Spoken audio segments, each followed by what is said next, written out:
Hi ಎಲ್ಲರಿಗೂ ಇವತ್ತು chicken soup ಹೇಗೆ ಮಾಡೋದು ಅಂತ ಹೇಳ್ಕೊಡ್ತೀನಿ ಬನ್ನಿ.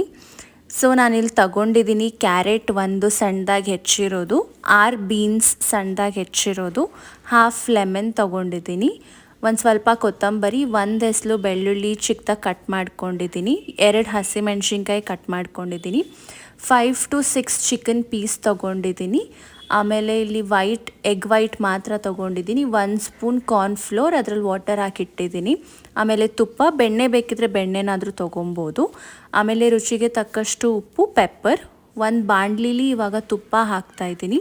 ಸೊ ಬೆಣ್ಣೆ ಇದ್ದರೆ ಬೆಣ್ಣೆನಾದರೂ ಹಾಕ್ಕೊಬೋದು ನೀವು. ಅದಾದಮೇಲೆ ಅದಕ್ಕೆ ನಾನು ಬೆಳ್ಳುಳ್ಳಿ ಮತ್ತು ಹಸಿಮೆಣ್ಸಿನ್ಕಾಯಿ ಹಾಕಿ 1-2 ಮಿನಿಟ್ಸ್ ಫ್ರೈ ಮಾಡ್ಕೊತೀನಿ. ಅದಾದಮೇಲೆ ಈರುಳ್ಳಿನಾದರೂ ಹಾಕ್ಕೊಬೋದು ಇದ್ದರೆ, ಬಟ್ ನಾನು ಈರುಳ್ಳಿ ಸ್ಕಿಪ್ ಮಾಡ್ತಾಯಿದ್ದೀನಿ. ಕ್ಯಾರೆಟ್ ಮತ್ತು ಬೀನ್ಸ್ ಹಾಕ್ಕೊತಿದ್ದೀನಿ. ಇವೆರಡನ್ನೂ ಹಾಕಿ ಮತ್ತೆ 1-2 to 3 ಮಿನಿಟ್ಸ್ ನೀಟಾಗಿ ಫ್ರೈ ಮಾಡ್ಕೊಬೇಕು. ಆಮೇಲೆ ಚಿಕನ್ ಪೀಸಸ್ ಹಾಕ್ಕೊತಾ ಇದ್ದೀನಿ, ಅದನ್ನು ಹಾಕಿ 1-2-3 ಮಿನಿಟ್ಸ್ ಫ್ರೈ ಮಾಡ್ಕೊಳ್ಳಿ. ಅದಾದಮೇಲೆ ನಾನು 1/4 ಗ್ಲಾಸ್ ಆಗೋಷ್ಟು ನೀರು ಹಾಕ್ಕೊತಿದ್ದೀನಿ.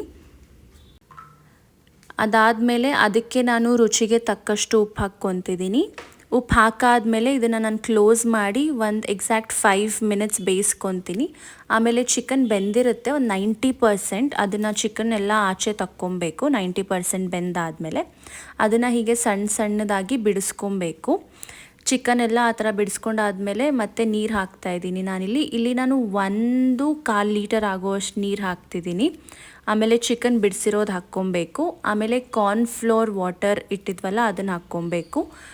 ಅದನ್ನು ಮಿಕ್ಸ್ ಮಾಡಿ ನೀಟಾಗಿ, ಯಾಕಂದರೆ ಅದು ಥಿಕ್ನೆಸ್ ಬರುತ್ತೆ. ಆಮೇಲೆ ಎಗ್ ವೈಟ್ ಹಾಕ್ಕೊಬೇಕು. ಎಗ್ ವೈಟ್ ಹಾಕಬೇಕಾದ್ರೆ ನೀವು ಅದನ್ನು ಒಂದು ಸ್ವಲ್ಪ ಶೇಕ್ ಮಾಡ್ತಿರಬೇಕು, ಇಲ್ಲ ಅಂದರೆ ಅದು ಒಂದೇ ಕಡೆ ಕುತ್ಕೊಂಡ್ಬಿಡುತ್ತೆ. ಸೊ ನೀವು ಅದನ್ನು ನೀಟಾಗಿ ಶೇಕ್ ಮಾಡಿದ್ರೆ ಅದು ಎಲ್ಲ ಕಡೆ ನೀಟಾಗಿ ಇದಾಗುತ್ತೆ.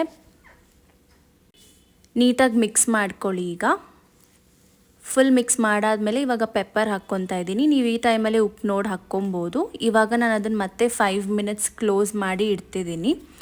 ಇವಾಗ 5 ಮಿನಿಟ್ಸ್ ಆಗಿದೆ, ಓಪನ್ ಮಾಡ್ತಿದ್ದೀನಿ. ಫುಲ್ ಬಾಯ್ಲಿಗೆ ಬಂದಿದೆ. ಇವಾಗ ನಾನು ಅದಕ್ಕೆ ಒಂದು ಸ್ವಲ್ಪ ಕೊತ್ತಂಬರಿ ಕಟ್ ಮಾಡಿದ್ದು ಹಾಕ್ತಾಯಿದ್ದೀನಿ. ಕೊತ್ತಂಬರಿ ಆದಮೇಲೆ ಹಾಫ್ ಲಿಂಬೆಹಣ್ಣು ರಸ ಹಾಕ್ತಿದ್ದೀನಿ. ಇವೆರಡು ಹಾಕಾದ್ಮೇಲೆ ಮತ್ತೆ ಒಂದು 2 to 3 ಮಿನಿಟ್ಸ್ ನೀವು ಅದನ್ನು ಬೇಯಿಸ್ಕೊಬೇಕಾಗತ್ತೆ ಹೈ ಫ್ಲೇಮಲ್ಲಿ. ಇವಾಗ ಸ್ಟವ್ ಆಫ್ ಮಾಡಿದ್ದೀನಿ. ನಮ್ಮ ಚಿಕನ್ ಸೂಪ್ ರೆಡಿ ಆಗಿದೆ. ತುಂಬ ಚೆನ್ನಾಗಿರುತ್ತೆ. ಕ್ಯಾರೆಟ್ ಬೀನ್ಸ್ ಟೇಸ್ಟ್ ಬರಲ್ಲ, must try. Thank you so much.